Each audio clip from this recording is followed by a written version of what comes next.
അമ്മ പോണേ കുളിച്ചിട്ട് പോയാൽ മതി കേട്ടോ. എന്നോട് ഞാൻ കുളിച്ചിട്ട് പോയാൽ മതി പറഞ്ഞത് എന്റെ വർഷം കണക്കിങ്ങനെ വെറുതെ പിടിച്ച് നടക്കണം. നമുക്കൊന്ന് കുളിച്ച് നനച്ച് പുറത്തേക്ക് പോയിക്കൂടെ? കുളിച്ചിട്ട് പോയാൽ മതി. ചെറുപ്പത്തിലുണ്ടല്ലോ ഞാൻ രാവിലെയും വൈകുന്നേരം എന്നെ കുളിപ്പിച്ച് അങ്ങനെ വൃത്തിയിലാണ് ഞാൻ കൊണ്ട് നടന്നിട്ടുള്ളത്.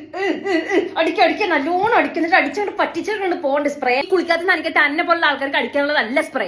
കുളിച്ചിട്ട് അടിക്കേണ്ട സാധനമാണ് ഈ സ്പ്രേ. ഈ കക്ഷി ഇവിടെയൊക്കെ ഇങ്ങനെ കുളിക്കാണ്ട് നനഞ്ഞൊട്ടി ഇങ്ങനെ ആയി പോയി കഴിഞ്ഞിട്ടുണ്ടെങ്കിൽ ചൊറിയില്ല വേറെ വല്ല അസുഖവും വരും. ഒരു നേരെങ്കിലും അണക്കൊന്ന് കുളിച്ചൂടെ? എന്റെ കൂട്ടുകാരികളൊക്കെ ഇങ്ങനെയാണോ? ഓരൊക്കെ ഇങ്ങനെ കുളിക്കാണ്ട് നടക്കാണല്ലോ. ഓരൊക്കെ കാണുമ്പോ എന്തൊരു നല്ല മക്കളാണ്. അവരൊക്കെ അവർ കണ്ടാൽ തന്നെ അറിയാം എന്നും കുളിച്ചിട്ട് പോണ മക്കളാണ്.